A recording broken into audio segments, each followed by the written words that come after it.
It is another fine week. Oh, nice Monday morning. What's the date today? June 20. Oh, June 22nd. Duh, I know the date. It's Justine's birthday. Happy birthday, Justine.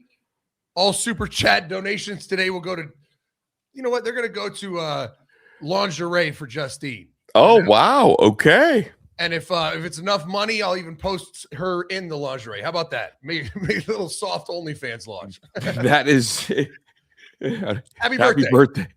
Happy birthday. We don't count numbers anymore. Once she hit 30th, we went to Vegas. It's like, all right, no more announcing how old she is. But here's a fun fact. She's older now than I was when I met her. And we have an almost 9-year-old. So do that math. Okay. That feels like a crazy algebra problem, but I got it. So happy birthday to her. I asked her last night. I was like, do you think if you were you right now and you met me when I met you, so I would be 1 year younger than you. I was like, do you think I'd have hit on you?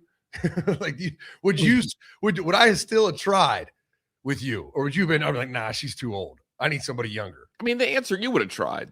Oh, yeah, absolutely I would have. But I don't need her to know that. Yeah. Oh, I was going to say, even if you wouldn't try, you don't want her to know that you wouldn't try. So right. That's why I was running defense. So I was running cover the whole trip. How's your weekend, big dog? Happy Father's Day also. It was good. It was awesome, dude. Lily had a softball game. I went golfing with Cam and our guy Caleb, and Quinn came with us and drove me in a golf cart. She was my driver, and it was crazy. I played the worst 9 holes of golf I've ever played on the front 9, and Cam beat me by 3 strokes.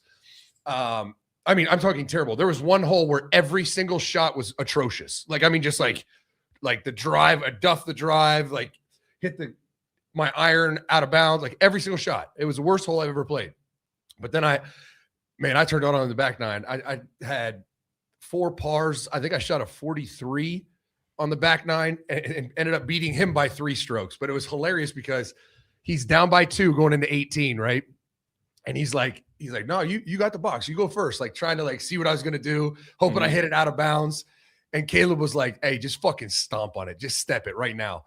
And I hit a drive 320 dead straight at the end of the fairway, leaving me like 52 yards out. And when I smoked it, he just went, God damn it. You could just see the look of defeat on his face. Yeah. It was awesome. It was really good. Then we ended up going out to dinner. It was with my dad also, who's in town. So it was good. Really good. How was your weekend? It was good, man. Just hung out at the house. Do you have baseball? Yeah. Played some baseball. Our regular season is winding down. Then we got a couple playoff games and then some summer tournament ball. So you know how it goes. Everything's been pretty cool, pretty fun. We won this weekend. We beat the Orioles and got some great compliments from the other coaches. They said that they like the way we operate. We're the best team, but we're not assholes. And that was like a good compliment to get.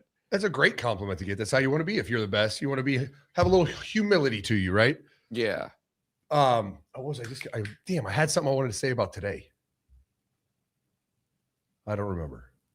All right, it doesn't matter. All right, let's get this party started. Let's get this show on the road. We got a ton to discuss. The viral picture of Legend Bay hit the internet this weekend, and Mickey Marotti.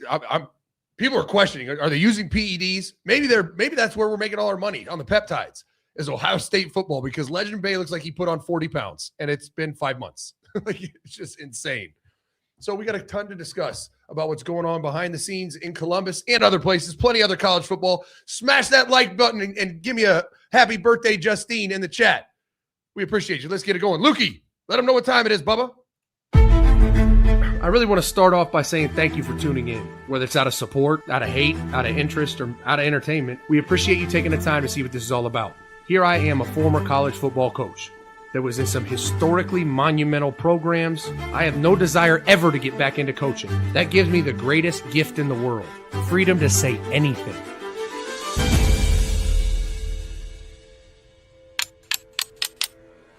It is. They need to level up. I think we have some freaks in Menace Army. I'm okay with that. Go watch the fucking film. But I appreciate you for riding with us, Menace Army. Menace out. Dude, I played the wrong one without Lukey, bro. My bad. Oh, really? We have one in there without Luke? Yeah, there is one. It's further down. I just messed it up. It's like getting back on the bike again for the first time. Isn't the intro video the first video? Yeah, it is. I was just scrolled down because I was looking for the other ones. It's all good. All right, let's get it gotcha. going. Let's get to the show. My bad, big dog. I'm like, This is trying what to learn happens on when the Pat fly just back doesn't here. fucking show up. Hey, we're flaming the fuck out of Pat tomorrow if I let him back. This motherfucker texted me at 10 p.m. last night. Hey, just heads up. I ended up coming home and I won't be back for the show tomorrow. I'm like, what? Like at 10 p.m. you went home? What are you talking about? So Pat's in hot water around here. Wild day. I just had championship viewership numbers that I want to go over just to kind of like Insane. show the scope of how crazy things are. So if you just go across sports, and we're going to talk about Michigan basketball here randomly today because of what happened.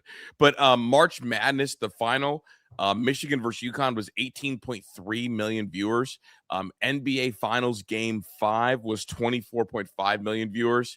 World Series Game 7, which to me is the best Game 7 in the history of the MLB. Oh, yeah. Dodgers, Toronto, and that one was 25.9. Last year's national championship, Miami versus Indiana at 30.1 million, even though Indiana isn't considered like a major TV draw. Mhm. And then the Super Bowl, 125.6 million viewers, dog. Talk about crazy leaps. It's insane. I mean, you're talking about the Super Bowl did 4 times the audience that the next biggest championship game did, which was college football. Mhm. And I mean, it's even crazier also that both football championships, I guess you have the March Madness in here, but I mean, college football outdoing every other professional organization other than the NFL, but 4 times as big. The Super Bowl is 4 times as big as the national championship. That's where it's just absolutely mind-blowing how much money the NFL has. And I remember one of the big things going on with the government getting involved with college athletics was that, like, look, college athletics does crazy numbers championship-wise compared to other sports leagues not in the NFL, and yet they get about 50% of the money that they get, and that there would be a way or there's an avenue to pay everybody what they're worth and spread the money around if there was if organizations were getting as much from their TV deals as they believe they should get. So, and it's crazy though, because also like Indiana's like not really like a super name brand. No. And I wonder like what that number would look like if it was Ohio State, if it was Notre Dame, if it was one of those. I'll have to look up what Ohio State Notre Dame was the year the year before, because Indiana's not really a major draw yet. Now they may be, but they haven't been a major draw yet. Yeah, there's no doubt. I mean, it's big brands always draw eyes, but I mean, I think having Fernando Mendoza, the Heisman Trophy winner, helped. It's almost like, and I think what also helped is Indiana fans, which probably mostly are Indiana basketball fans, because they were there. Like, there's not one person that roots for Indiana that didn't tune in, because they're sitting there like, this could be once in a lifetime. Like this might never happen again.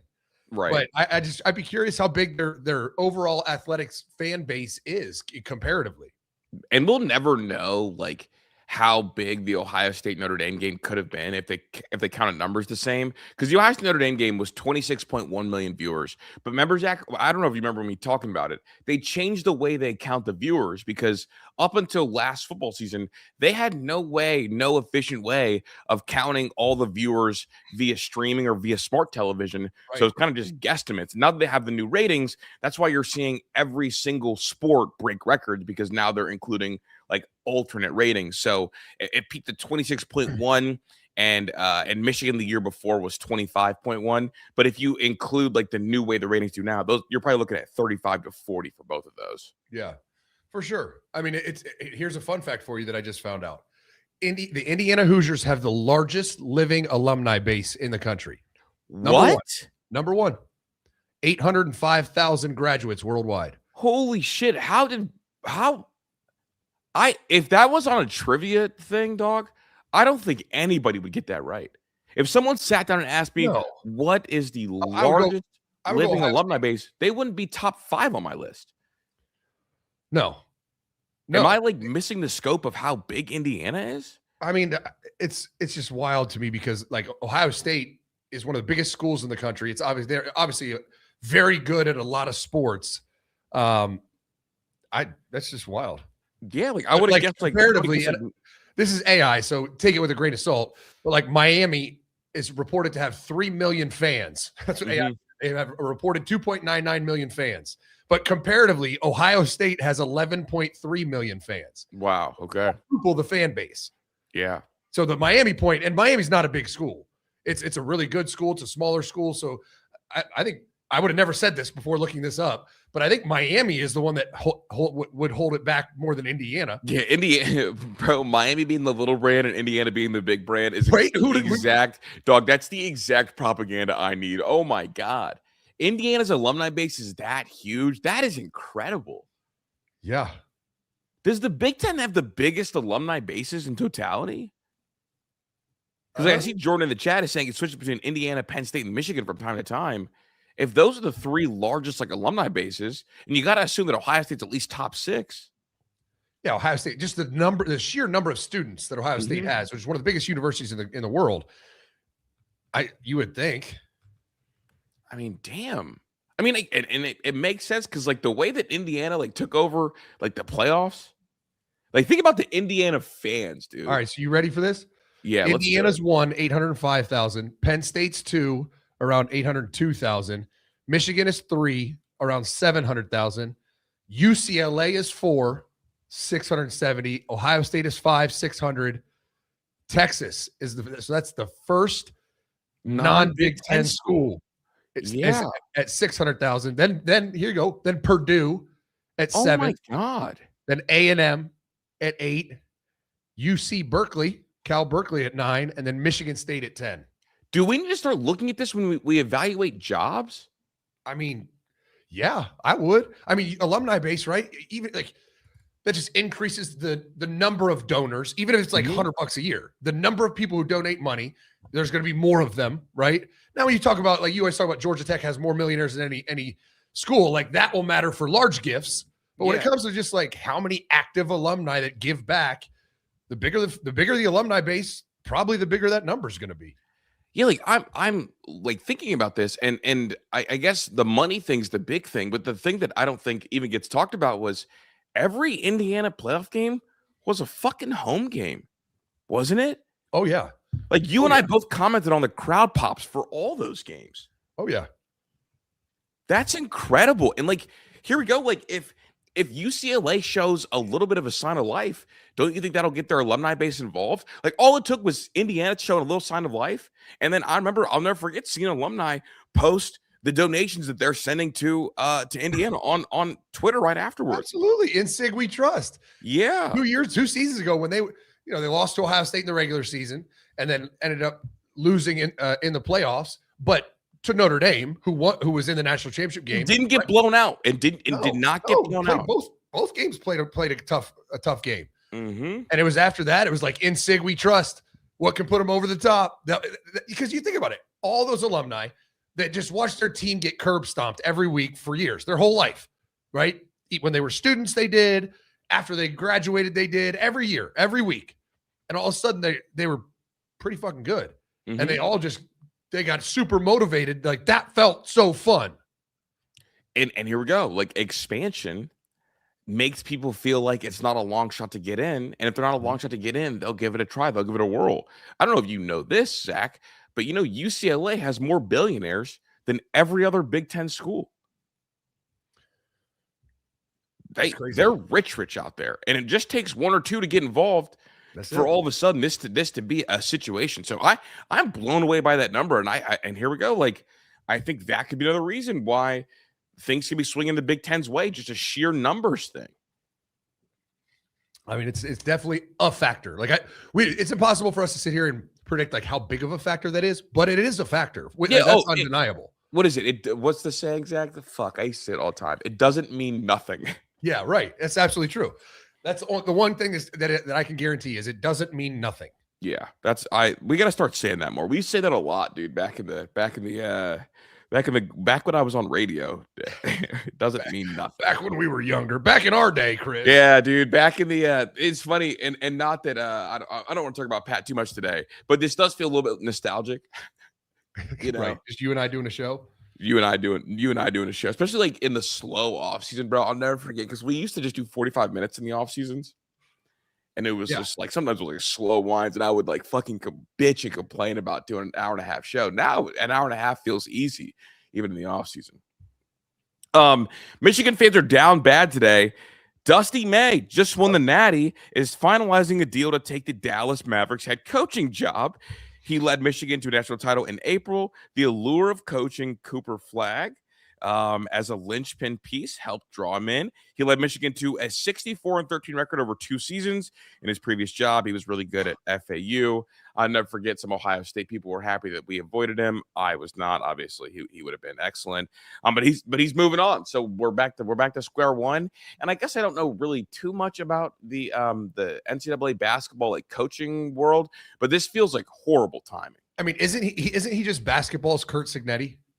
Yeah, absolutely. A version of it. I mean, I would contend that like Michigan was a better program before he was there, right? Like with Beeline, like they had Final Four appearances. Indiana was literally the worst Power 5 team ever. But yeah, Juwan Howard got fired. They were horrible. He turned his bitch around quick, fast, and in a fucking hurry and won a title year 2. So he's been incredible. Yes. I wonder if Sig would ever entertain the NFL. Dude, I want to say I don't think so, but at this point, who the fuck knows? If I'm looking at Sig like, man, that motherfucker could take down Belichick's records. Like he could do anything. Dead ass. But the NFL's in that weird spot that college football was in probably like 5-10 years ago, where young, youth. Yeah. Like they don't want anybody old. And he's a little bit too old. But on Dusty May, this is kind of crazy, kind of wild timing. It feels like wild timing. It definitely is. It's June. Yeah. I mean, usually these things happen in April, like after March Madness.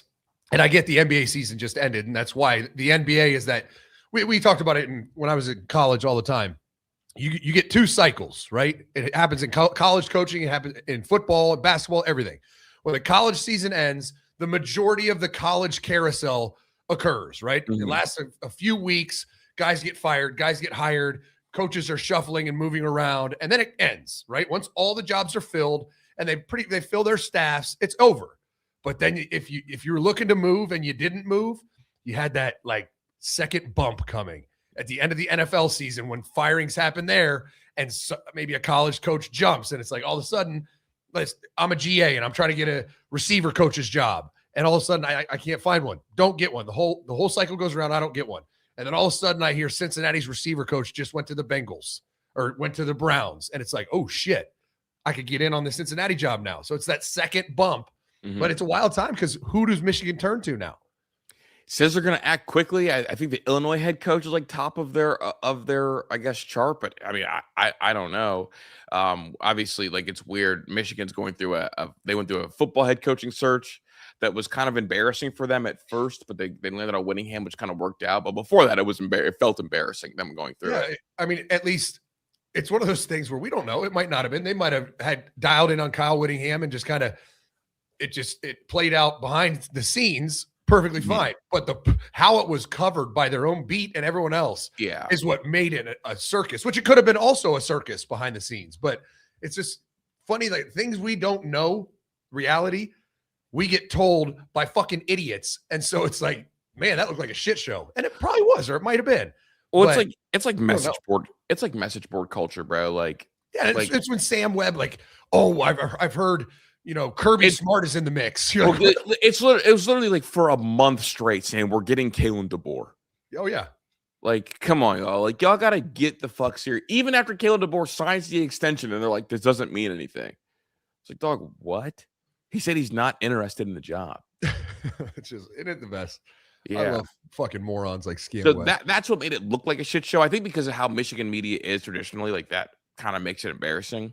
But this one is going to be fascinating. Here we go, Zach. Michigan in this last cycle had to replace a football coach and a basketball coach. And do you know the last time a college basketball team lost their coach to an NBA job? No, I don't. 2019, Michigan's John Beeline. Those are the last two. It's been Michigan both times, both guys who were in great standing with their program. And also, this is the first school that to win in the last 5 years to win a football championship, lose their head coach immediately after, basketball championship, lose their head coach immediately after. So I'm gonna just blame Ward Manuel. It's all Ward Manuel's fault, right? Yeah, I'm with it. This one is all Ward's fault. I want to get to a commercial break. I'm going to come back. We do have some Ohio State topics to hit, some social media topics that I want to get into, and then obviously the one picture heard around the world that I gotta load up. But yeah, let's get a commercial, then we'll get to that. That sounds good. Before we go, I need to poll the audience if we should fire Pat when he gets back. Yes or no? Drop it in the chat and let me know. I'm letting the Army decide, Pat, wherever you are. If the Army says fire Pat, we're gonna have a tough meeting when he gets back tomorrow. But if they want to save him, this is the old gladiator. Thumbs up, thumbs down. What are we doing to Pat when he gets back? Let me know in the comments. We'll be right back after this. When the thinning starts in your hair, sometimes it can feel a little bit helpless. And I'm somebody who obviously is on camera every day, and I went through kind of the thinning of the hair. But I've been using Hims for quite some time now, and I've watched my hairline come back. I've watched my confidence come back. I feel a lot better in the things I do. And Hims has been perfect. I mean, they offer access to a range of prescription hair loss treatments with ingredients that work, including chews and oral medication, plus serums and sprays. Now, personally, I use the sprays, and it is doctor-trusted ingredients like Finish-Dried and minoxidil, and it stops further hair loss and helps regrow hair in as little as 3 to 6 months. I mean, we're here. We're in a good place. In fact, I need a haircut because the hair is long. So I would definitely recommend. This is more than just an advertisement to me. This is like a testimony. I used it. It's helped bring my hair back, and not just in the front, but on the top. And I feel like my hair gets thicker by the month, and that's a really, really good feeling. And it makes day-to-day stuff better. Now, look, I wear hats. I like hats as a part of my outfits, but I don't have to wear hats now. And it is a really great feeling, not having to wear a hat at the pool, not having to, wear a hat to go to the beach. Like I can be outside and really be proud of my hair and not be self-conscious. For simple online access to personalized and affordable care for hair loss, ED, weight loss, and more, visit hims.com/menace. That is hims.com/menace for your free online visit. Again, hims.com/menace. Featured products include compound drug products which the FDA does not approve or verify for safety, effectiveness, or quality. Prescription is required. See website for further details, restrictions, and important safety information. Individual results may vary based on studies on topical and oral minoxidil and Finish-Dried. There you have it. Chris Drew is the one to tell you about it. I'm really glad we switched that up. Yeah, I mean, honestly, like that was like the common sense thing that we just like never got into because like the first couple of times we did ad reads, it was my bald ass by choice. I shaved my head. Yeah, telling everyone to regrow hair when you're actually taking the product and it's working. It was just right, dumb. like proudly taking it, right? Dude, so I wanted to ask you about a little Ohio State recruiting note. So the DGG kid, obviously the running back that everybody is going crazy over, he is in a battle between Ohio State and Tennessee, and Ohio State just offered his roommate, who doesn't really have a crazy offer list. I want you to take us inside the mind of a recruiter. Why this would happen, is this gimmicky, and just get your overall thoughts on them choosing to do this. I mean, it's got to be a special player if it's a reach, right? If his teammate and friend, if it's a reach, like if Ohio State coaches evaluate his film, they say, that kid can't play here, he's not good enough, and they still offer him to get the David Gabriel Georges kid. That means that kid is a difference maker. Like he is fucking Saquon Barkley, where it's like, fuck it, we'll eat one scholarship to get him. And I hope he's that, because scholarships, granted, they meant more back when I was coaching because there was no NIL. You couldn't like get a walk-on and offer him an NIL deal. Like, but 85 sounds like a lot, but they're class by class. They're really valuable. And so the kid's got to be a difference maker. Now, for all I know, this kid, what's his name? Jordan Darren? Yeah. For all I know, this kid is maybe underrated, and Ohio State evaluated him. They said, no, I like this kid. This kid's a project, but he has a chance. It's also very rare that a school like Ohio State would do it. I mean, schools like if the kid's like, I think is the kid looking at Tennessee, right? What the Darren Duran kid? The running back, DGG. Oh, the running back. Yeah, it's Ohio State and it's Ohio State, Tennessee for Yeah. the So running Tennessee is more likely to do it, right? Not as good of a program, not as successful, trying to get there. They view this kid as a difference maker. They'd be more likely to do it. Like when I was at Florida, we took the Pouncey twins, Chris Rainey, Ahmad Black, and there's a D tackle, I think John Brown was his name. And then we offered 2 of their teammates who probably couldn't play at Ohio State because we wanted to get the main 5. And then we ended up getting all 7. And guess what? Those 2 never played, but we ate 2 scholarships to get the other 5. So it's all about value. Like, how valuable is DGG? Is he Adrian Peterson? If he is, fuck it. Offer his buddy. Well, look, man, I haven't watched too much on the Jordan Duran kid, but this is his offer. Do you want to know his offer sheet? Yes. It's Kennesaw State, Georgia State, UT Martin, Dartmouth, and Ohio State. Okay. But again, looks like they're just offering him to get the running back, right? That's what it looks like. I mean, that probably, I mean, that's more than what it looks like. I mean, if it smells like that, right? Like, well, you know what he's getting next. He's getting Tennessee. I mean, yeah, I would think so. Now, if he gets Tennessee, that shows you that it works. I'm not used to Ohio State doing this. No, I can't think of a time where Ohio State did it, honestly. Mm-hmm. People are saying he's a sophomore, but he's class of 27. Yes. And so that would make him a junior. Going to be senior. Yeah, going into his senior year if he's class of 27. Yeah, he's about to start his senior year. Yeah, I mean, I'm on his rivals page right now, and that's where I read the offer list. I don't know, and I guess like Dylan Buckeye, good point. Maybe he was on Ohio State's radar because of DGG, and he's seen another thing, right? Think about flying out to San Diego to go look at Jack Tuttle. Yeah, I mean, a little bit better offer list, but Ryan Day sees a receiver running around, tells me to fly out there and evaluate him. I go out there with no big offers. I offer him. Now, it wasn't to get Jack Tuttle, who we were recruiting. Yeah. It was because I fucking love the kid. Well, that kid's name is Chris Olave. Like, he ended up blowing up and becoming a bigger recruit, mainly because we offered him. And well, no, mainly because he's a great player and his story was crazy. But when we offered you guys him, offer, he kind of shined the light. And a lot of other people went after him. And also, you guys got lucky because he missed some time because of some stupid high school rules, too. He had to sit out a little bit. Yeah, no, he missed his whole junior year. Yeah. Like your recruiting year.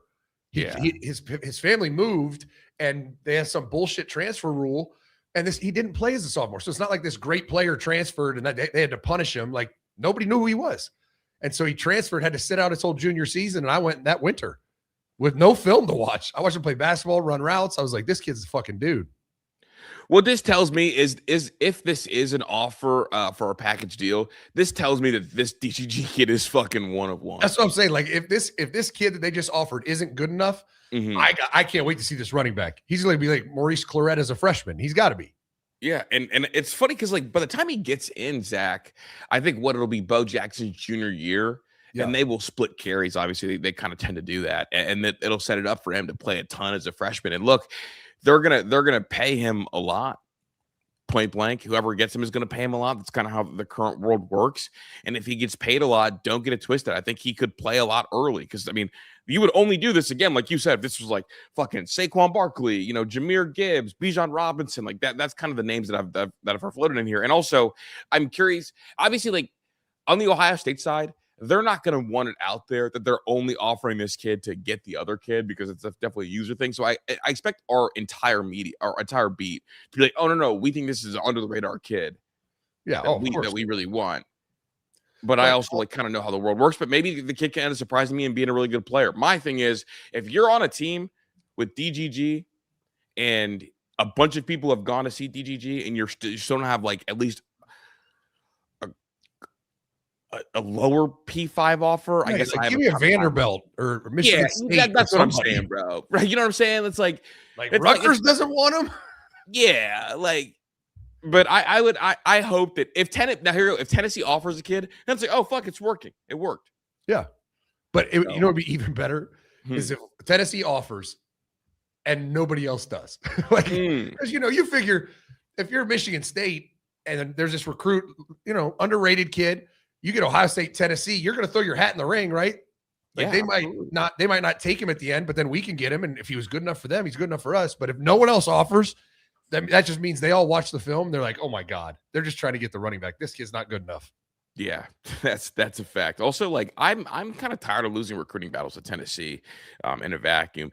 DGG posted this on his Instagram stories, a picture of him and the player that Ohio State just offered, and it says, "Neighbors to roommates to teammates, let's go, my day one." Looks like it had an impact. Yeah. What do you say? It doesn't mean nothing. It does not mean nothing. Speaking of running backs, dude, I have this picture, Zach, I want to show you. Dude, this is Legend Bay when he got to Ohio State versus Legend Bay now. The one on the left looks like Legend Bay as like a scat back is what I've been talking to him about. The one on the right looks like every down fucking back. There's no doubt. You can't tell me the kid on the right can't be an every down back. The kid on the left, I get it. Yeah. Like, he's too small for pass pro, all that. I don't know what. I'm telling you, it's got to be PEDs. If it's not PEDs, look, how much weight did he put on? I'm going to find out after the show. I'm going to text you, like, how much weight did this kid put on? That's a great question. That's how much weight did he put on? Brother, his forearms are bigger than the first picture's triceps and biceps. It's insane. It's just his arms. His arms alone. His arms and his traps, bro. He looks like a fucking tank now. I saw that picture. My boy Tyler texted to me. He was like, "What the fuck? Is this real?" I go right over to the Instagram and I look through it. Yeah, that's real. That's a monster. And if he's still fast, I don't know, dude. Mick must have gotten to the science, bro, because that's not fucking. I'm sorry, you do not accomplish that by punching Michigan fucking tackling dummies. That's not how you get that. No, that is grinding in the weight room and eating a shit ton of food. Mm-hmm. I mean, and I mean, I'm sure he's taking all the legal substances, the protein, creatine, that stuff. But that's an incredible transformation. It's 5 months. He got there in January. It's been 5 months. Imagine what that's going to look like in 12 months. Brother, literally just like that is a visual representation of what locking in can do. It's nuts. Like, dog, you transform your body and you're big, and we talk about it all the time. Dog, it wasn't that fast. Like, you got there pretty quick. It wasn't that fast. No, it wasn't that fast. I mean, I was trying to shred, like lose weight. When you're talking about putting on muscle, that's the whole. I mean, losing weight. If you do it right, like a Wigan 180 weight loss, you'll hear about them later. You can lose 5+ pounds a week. Okay, now try to put on muscle. Shit is slow. It's really slow. Even if you're grinding and eating perfect. Building strength is hard. All that is slow. Sometimes I've heard you talk about this before. Sometimes like guys, quote unquote, like fake workout while they're in high school, and then when they get to college, they see like their first spike, like their newbie gains because they're finally treating their body correctly. And they'll see like huge jumps. That's one of probably the top 5 jumps. In fact, that could have been a freshman year or sophomore year picture, and I still would have been floored. Yeah. That is a 5-month progression. 5-month progression is crazy. And I'm trying not to overreact, but that kind of changes my outlook on him. Hey, like, again, I know this much. Maybe the picture, like maybe it was right after a workout. Maybe he hasn't put on as much as we think. But he's put on enough to let me know this fucker, his work ethic is top of the line, right? Yeah. It's top shelf. For a true freshman to come in and put in the work that's necessary to have that kind of transformation is impressive in and of itself. And like, here we go. And not to kind of like be that person, but whenever I see like dramatic stories in recruiting, I worry.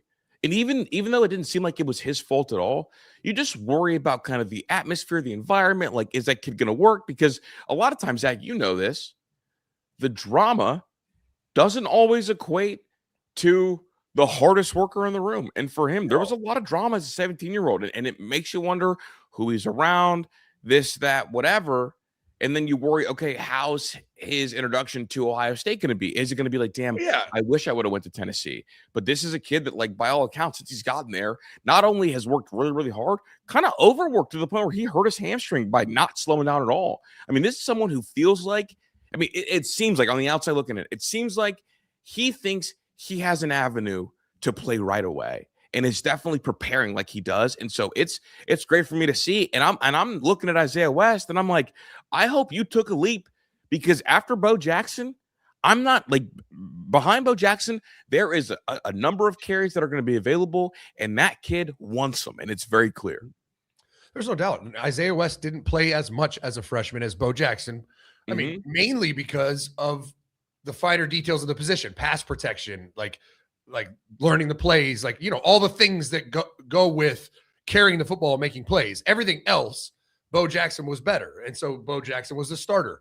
And if this kid can figure it out faster, I mean, granted, Isaiah West has a year ahead of him, but it's abnormal that you hear one of these crazy recruiting stories. Like if you don't remember, the kid's mom wouldn't let him go to Ohio State, even though he was committed to and wanted to sign with Ohio State.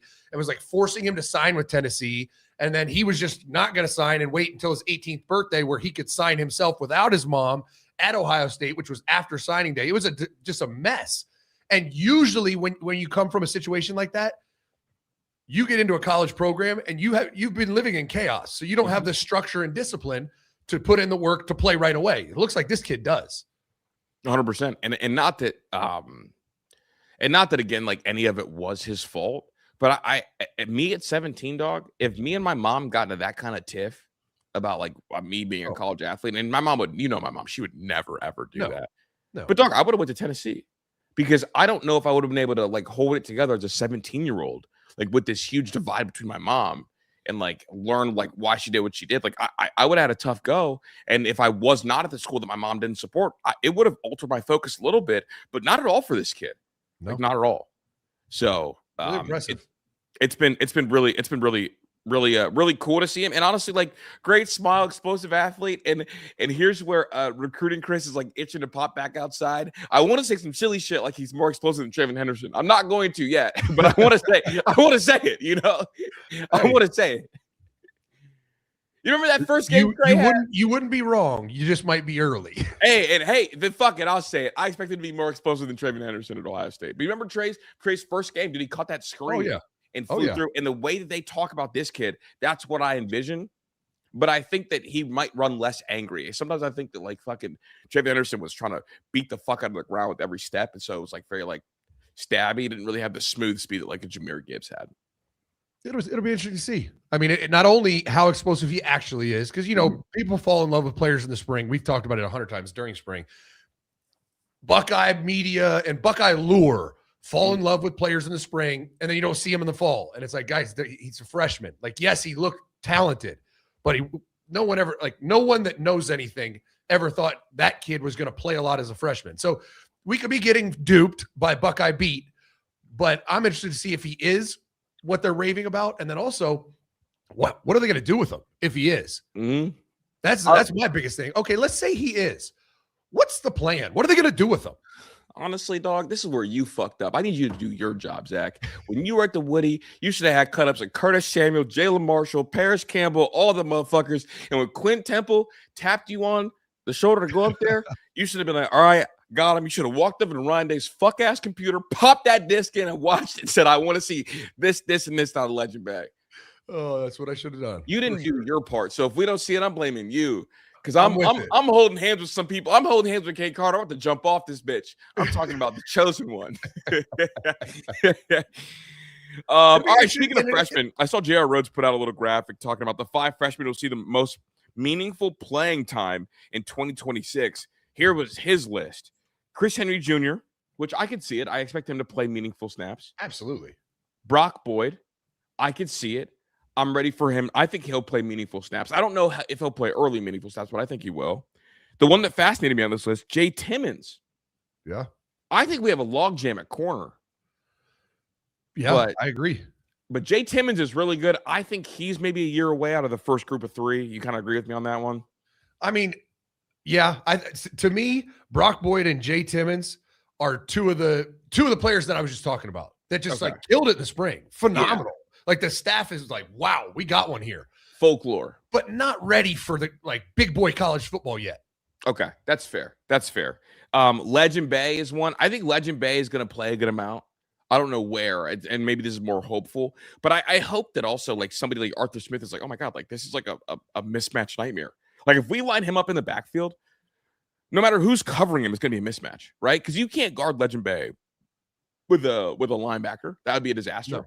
No. And you can't guard him with the safety, that would be a disaster, or unless a really good run fit safety might end up working out. It's like a numbers game. And then the last one on the list, last one of the 5 that could play a lot of snaps that J.R. Rhodes had from the Big Ten huddle was Sincere Johnson. Mm-hmm. I don't know if Sincere Johnson's going to have an avenue to play this year. I hope I'm wrong, but he feels like he's on the he'll be on the Arvell Reese train. The thing is, like, you look at this graphic, and I don't know anything about the guy that posted, so I'm not even going to talk disparagingly about him. But it's kind of lazy to me, right? Probably. So you put the 2 5-stars in the class, Chris Henry Jr. and Sincere Johnson. Well, okay, put them on because they're 5 stars. Mm-hmm. Then you put the Brock 3 Boyd, players. Big Spring. Yeah, the big 3 players who got a ton of attention in the spring. But no one ever said, like, you never heard Coach Ryan Day say anything about them being ready to play. It's just we've been really pleased with them. And so that's where I feel like this is a lazy kind of dupe list. And it could be right. Obviously, every blind squirrel finds a nut every now and then. Mm-hmm. But it's just like, oh, Sincere Johnson, like, how is he going to play? I know he's really talented. I watched him play in high school against Cam's team. Like, really good player, really talented. But, like, why would we think that he's going to play as a freshman? I think he's the least likely to play as a freshman out of this list. We're talking about meaningful snaps. He's going to play. Oh, yeah. Well, we should blow teams out this year, 100%. Yeah. But he's going to play the least out of this group. Zach, honestly, now that you brought it up, I think that's just the 5 highest rated players in this last class. Yeah, outside I looked at it. There's like Sam Greer, the lineman, but linemen never play as freshmen. Yeah. You know. The Guilford kid who didn't really do that much. Blaine Bradford, but log jam. I mean, I think this kid he'll have a chance to be this. Like, I think the real conversation is, will Sincere Johnson be with the second team? Like, will he be a starter on the 2s? Mm-hmm. Because I mean, the four they got listed. I mean, Christian Allegro, Peyton Pierce, Riley Pettijohn, Tarvis Alford. I mean, I think him and Tarvis Alford and Riley Pettijohn are in a 3-man race for 2 spots. Yeah, I think the guy that actually has the lead, I think, is TJ Alford, because I mean, we listened to James and I just talk about him. He's like, oh no, that kid's gonna play a ton of football. Yeah. Like this fall, he's going to play a ton of football. And Riley Pettijohn missed the spring, so that was kind of tough. And we kind of heard that, like, that was hard for him. A couple guys missed the spring. But I it's going to be about cracking into the 2 deep. But again, I don't worry about the career path of Sincere Johnson. Like, he'll be okay. Even I mean, Arvell Reese didn't play as a freshman. Like, right. He just went a top 10 pick. Like, it's okay. It doesn't mean they're not going to be fucking ridiculous. It's just most kids aren't ready as freshmen. And Arvell Reese ended up being fucking ridiculous anyway, right? Yes. Let's get a commercial break and then come back and talk more college football. Sounds good. We'll be right back after this. We got another one, Menace Army. I love the testimonies, man. The testimonials. I got an email over the weekend from our guy Chuck. He lives in Akron. Pat, remind me to ask Chris if he knows him. He's an Akron native, Akron legend, we'll call him, because he's down 60 pounds on Awaken 180 weight loss, and another one who got off his cholesterol medication. If you want to be healthy, control your diet. And everybody needs a little coaching, a little help. That's where Awaken 180 weight loss comes in. They send you 4 out of your 5 meals a day. They give you a personal coach, one-on-one coaching. They also send you a scale. You step on it once a week. That data goes to your coach, and you have meetings or phone calls once a week. And you discuss your progress. You discuss what's working, what's not working, and you pivot, you adjust, you adapt, but you lose weight. 5 pounds a week is what I lost. I lost 30 pounds in 6 weeks. You start today, you can lose as much as you want. You want to lose 50 pounds, 10 weeks. Boom, it's gone. Go head over to awaken180weightloss.com right now and sign up for a consultation. That's all you got to do. They'll explain all the finer details. It's incredible. Shout out my guy, Chuck. No more pills for Chuck. He's just got that natural low cholesterol. Go check him out, awaken180weightloss.com. Do it. Just do it. Nike. Just do it. What? Oh, dude, 10 more Saturdays until college football. Does Zach Smith have a favorite storyline for this upcoming season? I mean, I don't know how the best storyline is not. There's 2 of them, right? 2 main ones to me. Can Sig run it back? Mm-hmm. And will Sark ever fucking do it? Those are the 2 big ones for me. I mean, because you can talk about Ohio State, but like, there's no real storyline there, right? I mean, every major team that is a player in this upcoming season is like, can they win the national championship? Everyone says that. Now, Sig's different because he just did it and it's at Indiana, and he just leveled up his transfer portal class. Now they have to pan out as well as the previous ones did, but like it's almost more like can this motherfucker do it again? Like, can that happen? Dude. And then the other one is, and Dan Lanning's kind of in the same boat, but I don't feel as much pressure as Sark is like, all right, dog, you got the number one quarterback in the world, all this talent. You ain't got a receiver. Like, you haven't done it yet, and you had the previous number one quarterback in the world. Can you actually fucking win something? Just anything. Win the SEC, for God's sake. Can you win anything? Like, can like your last game of the year not be an embarrassment is kind of what I'm looking at for Sark, right? Because like the last 2 years when you've played the big dogs being Georgia, like you've gotten embarrassed. 2 years ago, 2024, what'd you do? Well, Quinn Ewers was getting fucking beat to shit. So you played Arch Manning. Arch Manning's already getting beat to shit. So you try to go back to Quinn Ewers, you look completely dejected, right? Like that's the image that we have of you. Last year, you lost to Florida for no fucking good reason at all, other than you just forgot how to play football, and Mississippi State took you up top. But dude, I'm glad you brought up the Indiana thing.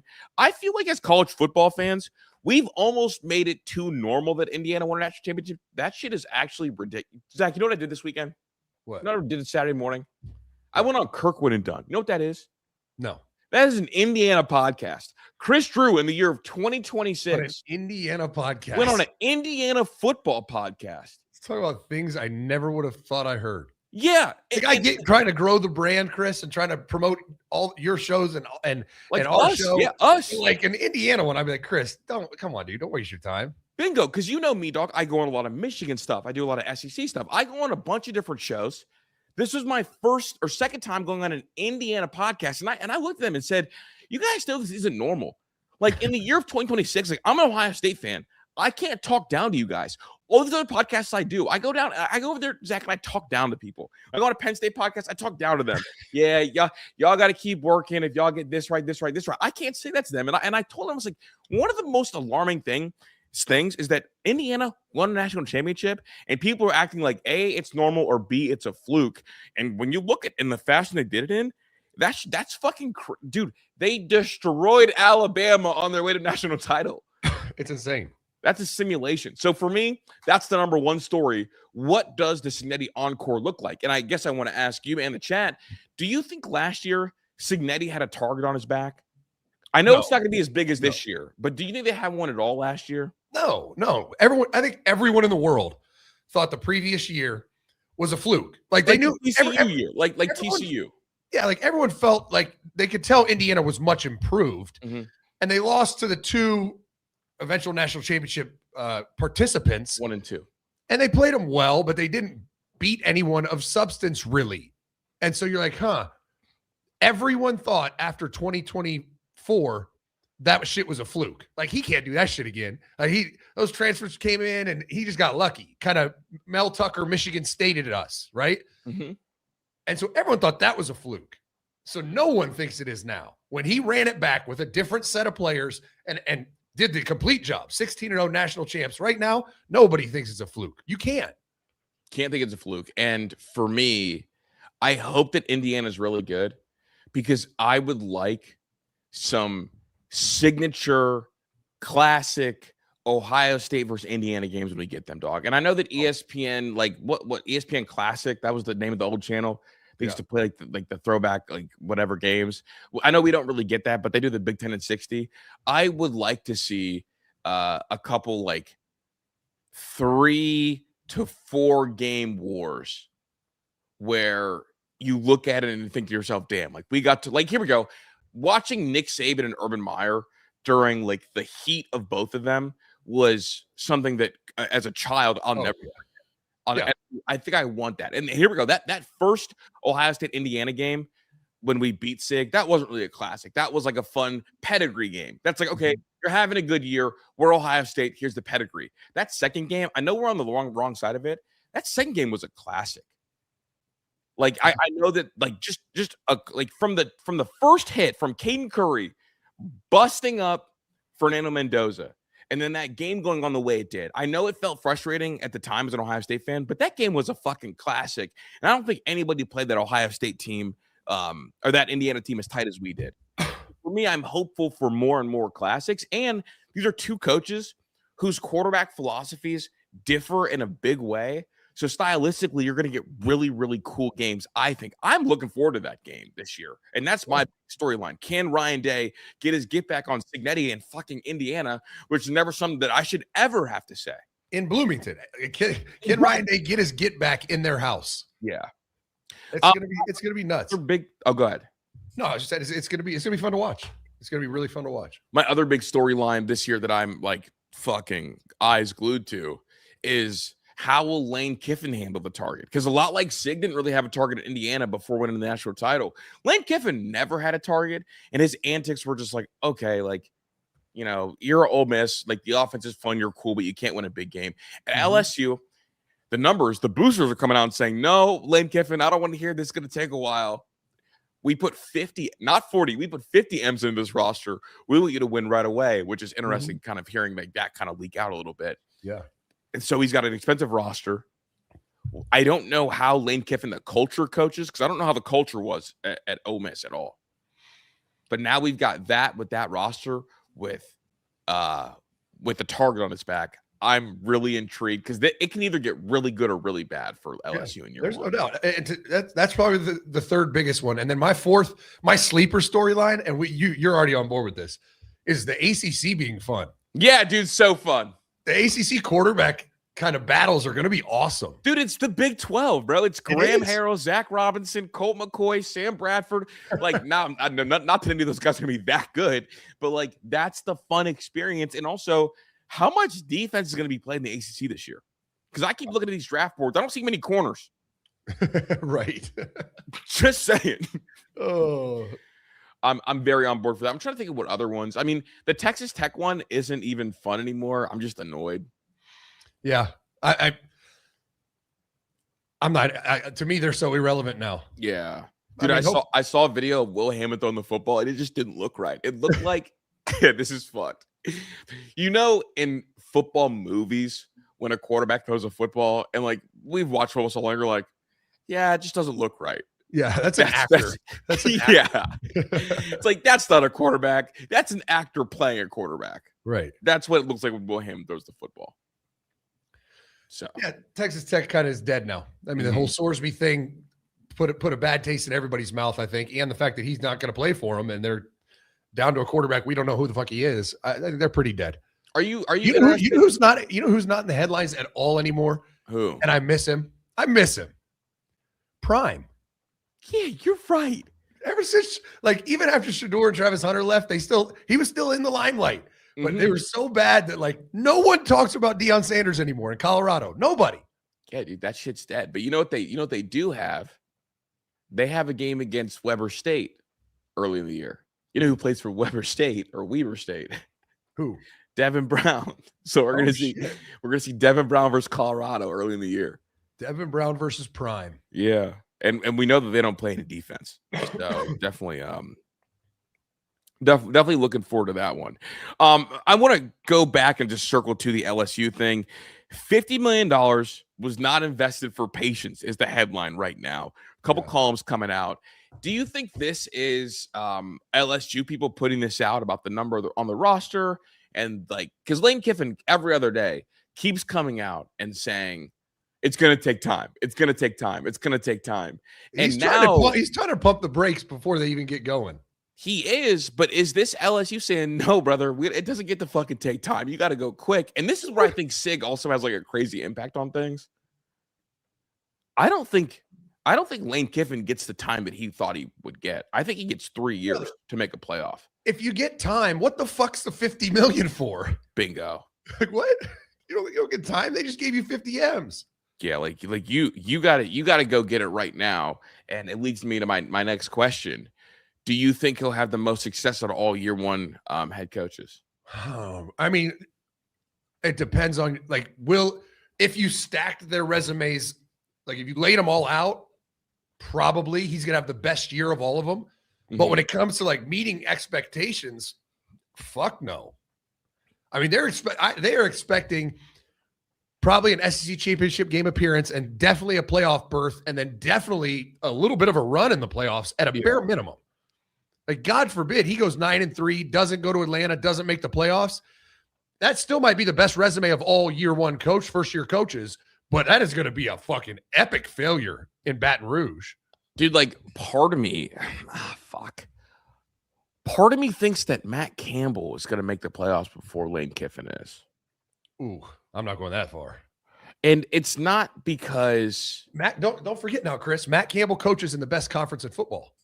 that is true. You are, you are right. Like, we get to use that now. I used to say it all the time about the SEC. Like, dude, like what we used to talk, what job's better, Clemson or South Carolina? You're like, dude, Clemson by a mile. They play in the ACC. Right. South Carolina plays in the best conference in football.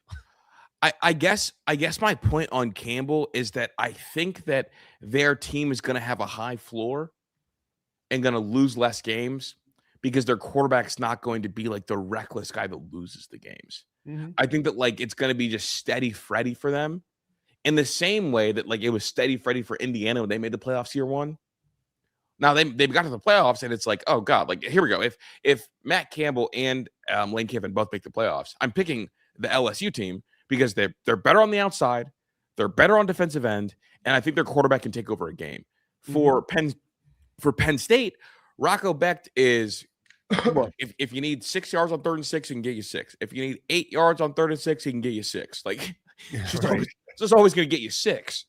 Yeah. And so I think that maybe they can avoid the bad losses more than I expect LSU to. Because what did Lane Kiffin's offense every single year do to them at Ole Miss? They would always lose a bullshit ass game they didn't need to. Whether it's Florida, like they would always do some dumb shit because their offense has to be full throttle for them to win games. The same as I don't think is true for Penn State, but I could be way off on that. But no, the Big Ten is the better conference. You're right. They are. And I mean, you look at what Lane Kiffin did in the portal. I mean, you look at their 2 deep right now. Out of 22 players on offense, 16 are through the portal. So 16 did not wear an LSU jersey last year. So what is that? 8? 6. There's 6 players that wore an LSU jersey last year in the 2 deep on offense. 6. On defense, he's got 8 through the portal. So like Lane's always been an offensive heavy program, but even through the portal this year, they have 16 dudes in the 2 deep on offense and only 8 on defense. That's actually fucking crazy. Right?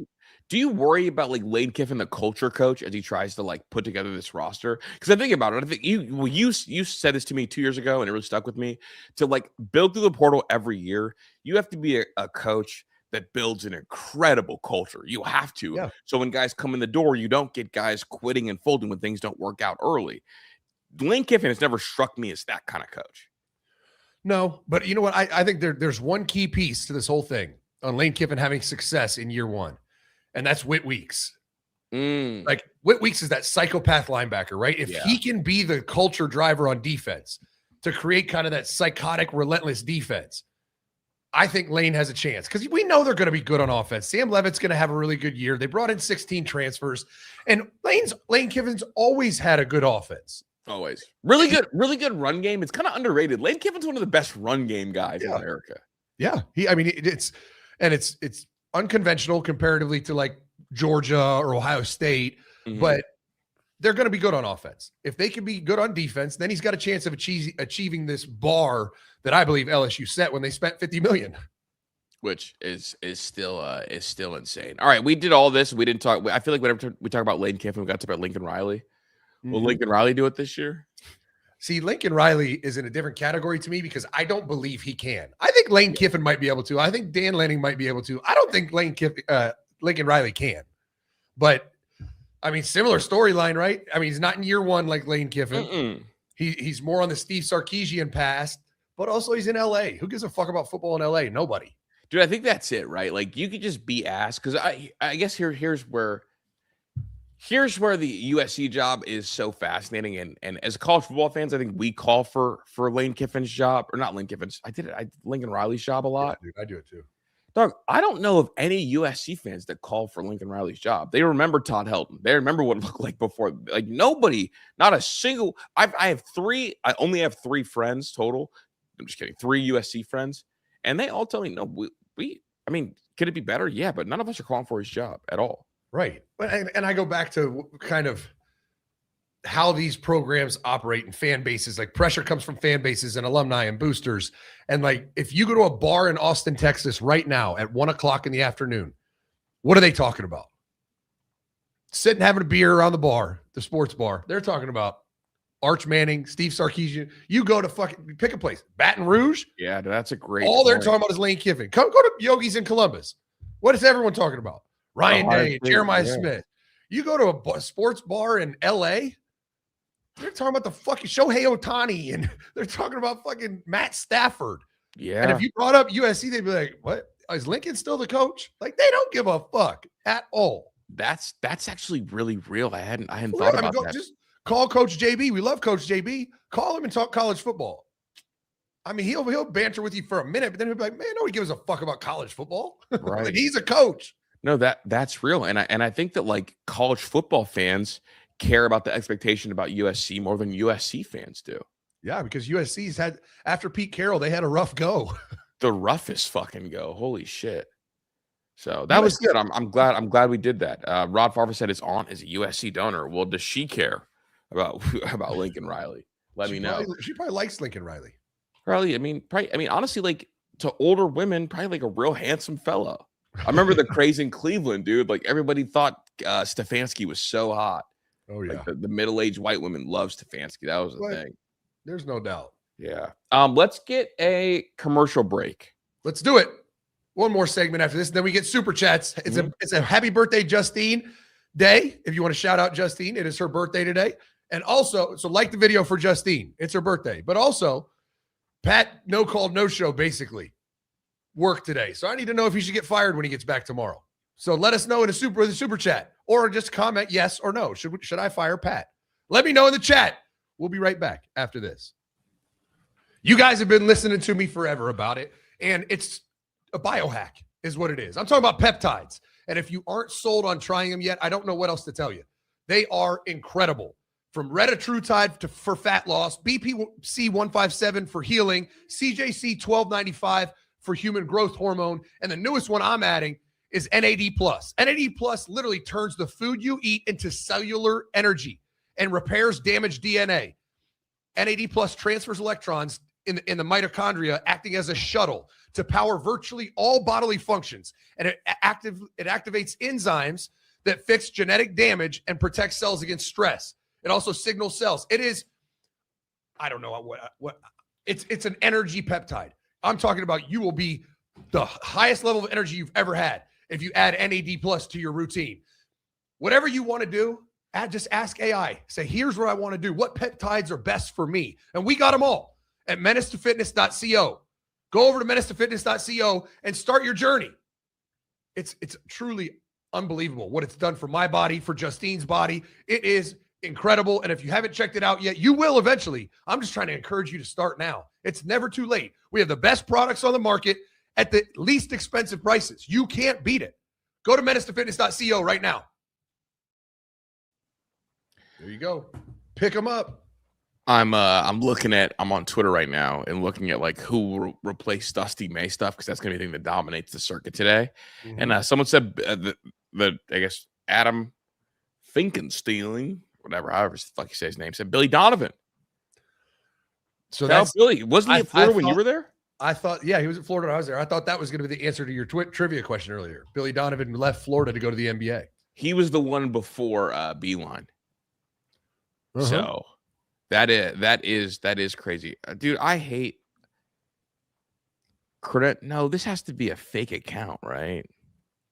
Dude, it's hard on Twitter to tell who's like a parody account. Yeah. Because like this guy who I think maybe he's a parody account, maybe he's not. I don't know. He's got 13,000 followers, but he did a thing. Dusty May is rumored to have left Michigan to avoid a looming transfer portal tampering scandal. Oh my! Which I think is no shot. Well, that would be hilarious, though. I mean, just another scandal at Michigan. That's what. Yeah. We could use it. It'd boost the show numbers. Yeah, scandal at Michigan. Zach, I don't know if I just want to go through Pate's list just because we went through, I think, Andy Staples' list last week. I don't have a picture of it, but Josh Pate ranked SEC head coaches, and I just want your thoughts on this top 5. Yeah. Kirby Smart 1, Kalen DeBoer 2, Steve Sarkisian 3, Mike Elko 4, Lane Kiffin 5. Thoughts? Because a lot of the rankings we've seen has had Steve Sarkisian 2, and we didn't really give any pushback last time we did it. Thoughts on this top 5? I mean, I don't disagree with it. The only I would question Mike Elko being over Lane Kiffin maybe, just because Lane did a really consistently good job at Ole Miss, and I think hit the ceiling in Oxford. I mean, that's the ceiling of Ole Miss, making the playoffs, right? I don't think they're going to win a natty, barring some fluke like Auburn with Cam Newton situation. So I would have put Lane Kiffin probably at 3. What has Steve Sarkisian done to be ahead of Lane Kiffin? Haven't they done the same thing? But they have. What I will push, the only thing I'll push back on, and I don't do this with a ton of conviction, Sark at least made multiple playoffs while being the head coach of his team. That's the only separator I have. At a fucking national powerhouse blue blood. Yeah. Okay. Like, got me. Maximizing what can be done. And I know it's possible Ole Miss wins a natty, but I think Lane had Ole Miss hitting their ceiling pretty much year in, year out. Sark has fucking like blown he's a premature ejaculation guy. Like he blows his wad every year. Like that's not what I was going to compare to. It's like when a little kid tries chicken wings for the first time and they take like one bite and then put the rest of the meaty bone back. They say they're done. That's what Sark feels like to me. It literally, how do you lose to Florida? Like, how does that happen? Like Lane didn't do that. Lane lost to fucking Georgia. You know what I mean? Like he lost I feel like I would order it Kirby 1, Kalen 2, because you have to take into account what he did at Washington, and also he's done a pretty good job. And he beat Sark on the way to a national title. Absolutely. And then I'm putting Lane 3, probably Sark 4, and then Elko 5. Yeah, I mean I'm kind of there with you. They're all pretty tight for me. I think Elko's the toughest coach in America to evaluate because I like Mike Elko, and I mean this respectfully. Last year's A&M team didn't really feel like your prototypical Mike Elko team. Like they felt like more like Big 12-y than I'm used to like a Mike Elko program being. Yeah, I mean it was personnel driven. I mean Marcel Reed is a different type of quarterback, and then you had Casey Concepcion. I mean they had the personnel to do it. Agreed. And I think he did a good job of accentuating that personnel. I don't think it's ideally how he wants to run a program or run an offense specifically, but I think he did a good job of kind of just deploying their personnel, what fits them best. Yeah. Now the back half of this list, Josh Pate loses me. You know, I don't mind Josh, but this threw me a little bit. Clark Lee 6, Eli Drink 7, Brent Venables 8, Heupel 9, Summerall 10. I mean, I think Clark Lee has to be 6. What he did at Vanderbilt has never been done. Like, and can he do it again? I don't know. Is it sustainable? I don't know. But he did it once. And that's Venable and Heupel, though, are both better than Drink. I'm sorry. Yeah, I don't know about Venables. He hasn't really won shit. He's been underwhelming to me. I mean, he's made a postseason. He's, I believe, had as a 10-2 year out there as well. Here's the thing. I think Drink is the most overrated coach in the SEC. I know this is more Drink shade than anything. Yeah, that's really what it is. Like, I'm not going to sit here and fucking fight for Venables like that. Yeah, you're not going to tell me Venables is good, but you could tell me that Drink is overrated. Yeah, like, is Drink not the most overrated? Probably. In the SEC? Probably. Like, him over Heupel? Like, here we go. Like you throw the Venables thing out. Drink over Heupel feels crazy. I mean, he did have an 11-2 year and a 10-3 year at Missouri. Yeah, shit, sounds good. Then he went meat to meat's never been there since. Yeah, like true. Literally since the dicks touched, what has he done? Start me there. That's like, it's like BDT before dick touching or after dick touching. What did you do? Oh yeah, that's fair. Fair point. So, and then John Summerall, your boy, sneaking in the top 10, man. I'm not gonna lie. I'm rooting for 2 SEC teams this year. 2 of them, Auburn and Florida. I'm really excited for both of them.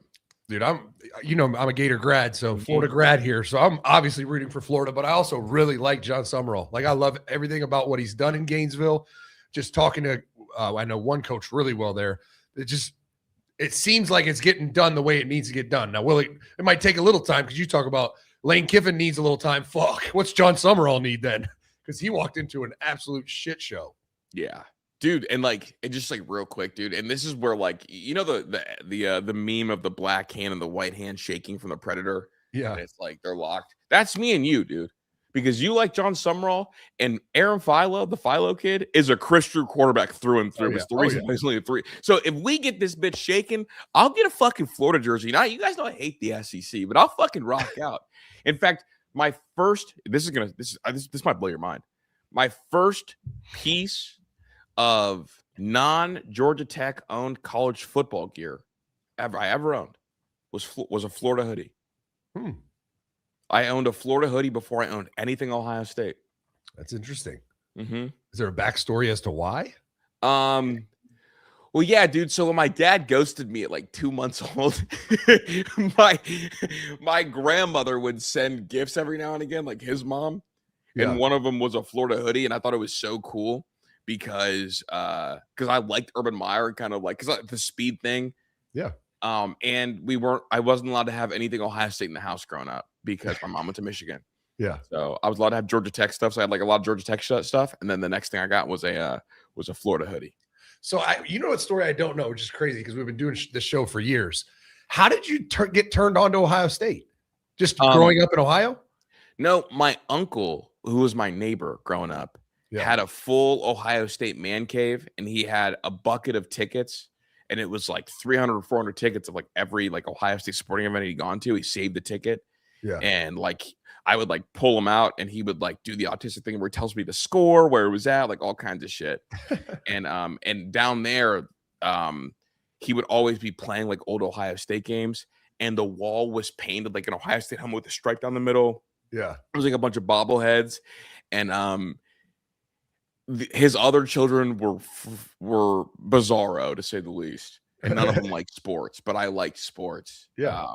So, and we didn't really watch football at my house, but like because it was my neighbor, my mom's sister was our neighbor. I would like walk over there, and I didn't have a dad, so that was like my father figure growing up. That makes sense.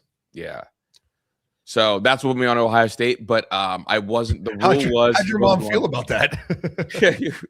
How bizarre it is. No, just like you keep quit brainwashing my fucking son. Literally brainwashed, and the only rule was like no, like you can't gift him any Ohio State stuff, which was fine. But my mom has like videos of me at like 2 years old singing "Hail to the Victors" because like I was the Michigan household first. Right. But I always tell my mom it's her fault. Like you were so busy being into art that we never had any sports memorabilia at the house. Right. You know, I never even fucking seen it. Nobody can brainwash you better than your parents. Bingo. And look, in the house, I was brainwashed to like art. We had like these really artistic couches growing up, like art everywhere, African art in the living room, like, you know, modern art in the kitchen. So just like that was all I ever saw. And then I went to my uncle's house, and the whole basement was a fucking football man cave. Like Woody Hayes' bedroom. Yeah, I was like, holy shit, this is fucking crazy. And I didn't really like my cousins that much. And so I would go over there and just watch football downstairs. And then he got me my first NCAA game. And then I would be allowed to play down there, just not on Saturdays. So yeah, that's my Ohio State story. That's wild. It is funny. I mean, it's like it's funny how older siblings can brainwash too. Like I'm sure you're brainwashing the two little ones. Oh, dude, Caleb on fucking lock, bro. It's over. It's never been like it's so over. I see it. I mean, dude, last night we'll get to a commercial break and get super chats after this story. But last night, you know, we went to dinner for Father's Day. Then we all went down to the basement, and Cam had because he's really gotten into UFC, he downloaded the UFC video game. And him and Luke are beating the shit out of each other in this game. And I mean, everyone's versing everyone. And that game is sweet, but I'm just watching Luke like this kid's going to want to be a wrestler fighter because of these brainwash moments. Yeah. No, I mean, that's what it is, dude. I mean, fuck, dude. Like that's how baseball was for me. I started collecting baseball cards. And like, while I did love football, I knew my mom would never let me play. So like baseball was the go-to. Because of the baseball cards. But let's get a commercial break. Let me find it. Like, give me 2 seconds. Get your super chats in. It's Justine's birthday. We're doing a happy birthday, Justine Day. If you want to shout her out, she's with the kids, driving them around somewhere, getting them lunch. I just saw a text come up. And it's also a Decide Pat's Fate Day. Pat essentially ghosted us. No call, no show today. And I got to know what the Army thinks. What should I do about it? Should I fire Pat tomorrow when he comes in? Yes or no? Cast your vote down in the comments or a super chat. We'll count a super chat as 10 votes. Should I fire Pat? Yes or no? Let me know. And like the video for Justine's birthday. We'll be right back after this. Probably one of the coolest sporting events I've ever watched. UFC Freedom 250. It was incredible. I mean, the scenes, the White House, the flyover was nuts. And then the fights were incredible. I'm not a huge UFC guy, but I had to watch that one. And man, I'm glad I didn't have to pay a penny. No Paramount Plus subscription over here. That's why I have a box. The P6 Mini was clutch last night. It was plugged in, hooked up to Wi-Fi. Anything I want to watch. Every show, every game, every movie ever made are all on the box. Just connected to Wi-Fi. You don't have to pay for anything. No more Netflix, no more Amazon Prime, no more Paramount Plus, no more just the garbage that you have to watch the NFL season, college football. Shoot, you have to have Peacock now. Fuck a Peacock. Go to menacesports.com right now. Go over to our shop and get you a box. You can cut all your subscriptions. Bye-bye YouTube TV for $90 a month. No more. I'm buying one box and I'm good to go. Go check it out, menacesports.com. There you go, menacesports.com. And we are back at it. A couple of I don't have Rumble pulled up actually. Let me do super chats first, then I'll pull up Rumble. All right. Kyle, member for 3 months. Dusty May dumped Michigan after Natty. Is Michigan a stepping stone job for the pro leagues? It's like the developmental league. The developmental league. Dude, honestly, I was pretty shocked. I thought for some reason Dusty May was going to be a lifer. Yeah, I did. I don't know much about him. I'm not a big basketball guy, but it felt like he had it cooking and like, why would you leave? But who knew? He had aspirations to be a pro coach. But also like the Cooper Flag thing, I think is like important too. Like he's gonna be the one, dude. Like, oh yeah, Cooper Flag's gonna be fucking incredible. And so for me, I'm looking at this and like it's like the way basketball people talk about Cooper Flag is the same way like football people talk about Jeremiah Smith. Like this would literally be like Urban Meyer leaving Ohio State because the Ravens have Lamar Jackson. It's like, this is just my perfect quarterback. Like I have to take this job. Like literally, like who I've dreamed, like who I've like the dream coach or dream player. Excuse me. If you have a Rumble rant, drop your question now because I can't scroll up and I can't see. Just want to make sure I don't miss them. I should have asked Pat how to do that part. Kay, thank you for the 10. Wait a minute. Do Buckeye fans not understand going from your junior year to senior year of high school when they get on campus as a freshman, they're still in their high school body? No, I think we do. But I think this is one of the more incredible transformations that we've seen in such short time. Yeah, he came in at 173. He weighs 191 right now. 18 that's pounds. Crazy. 18 pounds in 5 months. God, that's crazy. Like that is just wildly impressive, and it makes me again change my outlook of him personally. A little bit, at least. I mean, he's on pace to add 30 pounds his freshman year, which is fucking muscle. Like I know there's if people can gain 30 pounds in freshman year of college. It's from drinking beer. That's easy. Yeah. Were you a beer drinker in college? Oh yeah. Yep.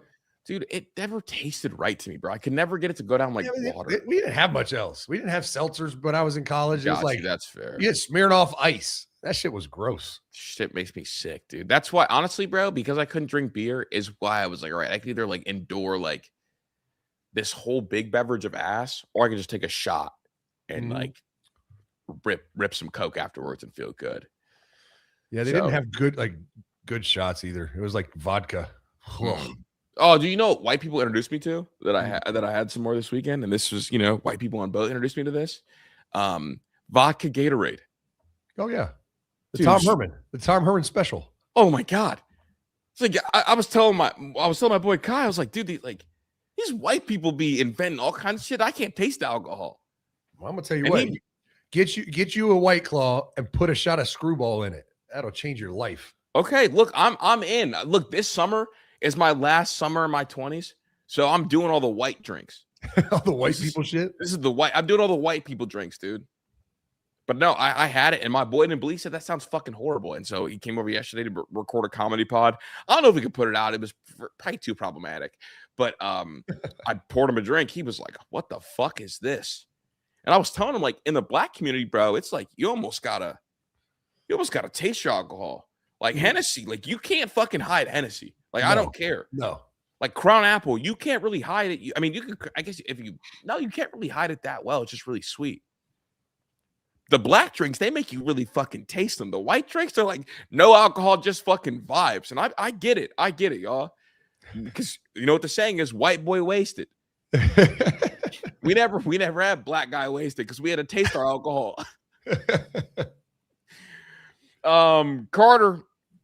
Kate Carter, thanks for the 10. My guy, dude. Brother, if there's anybody or anyone, dramatics, who thinks that the Hoosiers are a fluke or anything, they will do is a fluke. They are simply just slow, and that's all caps, man. There's no doubt. I think it's so real. Like at this point, but after year one, I think everyone thought it was a fluke. Yeah. Now it's like, nah, this shit ain't a fluke. Sig's really him. Really fucking say. And this one, I was calling him Saban for the year kind of as a joke. I fully believe it now. Right. I fully believe it now. Delisa Agaib. Mr. Spiven, thanks for the 5. Looks like you're on the beach somewhere. Hopefully you're having a good time.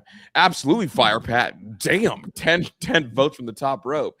Then hire this disabled vet to do it remotely from SEC. I've never seen it spelled like that country.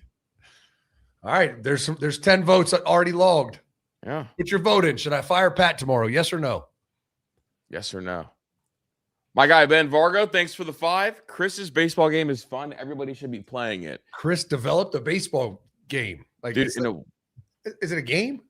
Yeah, it's a game of sorts. Yeah. It's like trivia, half game. I don't know how to describe it. It's like based off of the college football one. But Zach, dude, this weekend, you know what I did? I was going to send it to you. I made the servers that host global scores. So you could see who's got the highest score of all time on it, and it posts on a board. And the coolest thing was like my group chat's playing it and seeing the global score list kind of fill up. Nice. Yeah, kind of pushed myself to the brink. So I did that.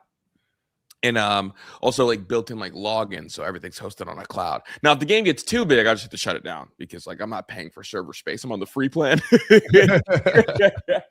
So don't promote it. Yeah, don't promote it. No, I'll put it. You guys can play it. It's called the website is the 162.gg. If you guys want to, it's a baseball sicko game. I sent it to Sam Grooms. I know he's a baseball sicko. So.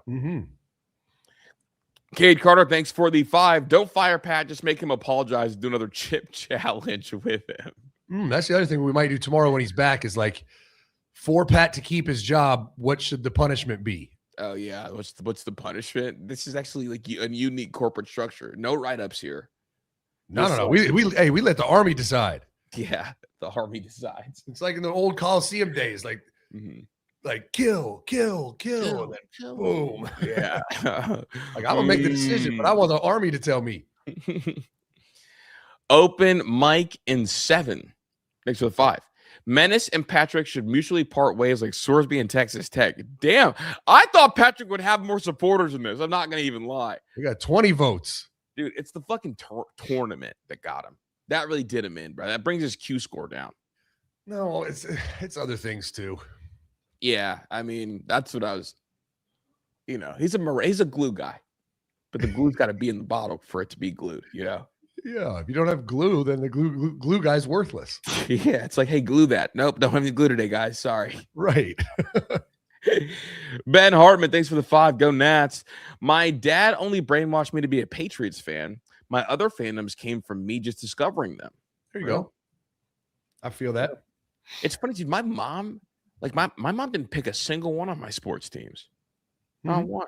Because like the Yankees was because I played for them growing up, like in like our local league. Yeah. Ohio State was my uncle. The Giants were because I went to New York City and loved it as a kid. And Eli Manning was on the cover of the game that my uncle got me. Yeah. Dude, it took me this is so embarrassing. It took me 2 years to realize that Eli Manning wasn't even in the game. Oh yeah, he was just the former. Yeah, the former. Yeah. Ben Vargo, thanks for the 2. JK, don't play. I lied. It's the worst. Right now, Ben Vargo is our global leader in wins. Is he really? Yeah, dude. Like by a wide margin, bro. He's got like 14, and like the next highest is like 5. Damn. Yeah. So, anyway, get us out of here, big dog. That's all. Nice little Patless show. If you're not watching live, just cast your vote. I'll tally them tomorrow. We'll see what the vibes are. Should Pat get fired tomorrow? Yes or no? And a little happy birthday, Justine. We appreciate you, Menace Army. Menace out.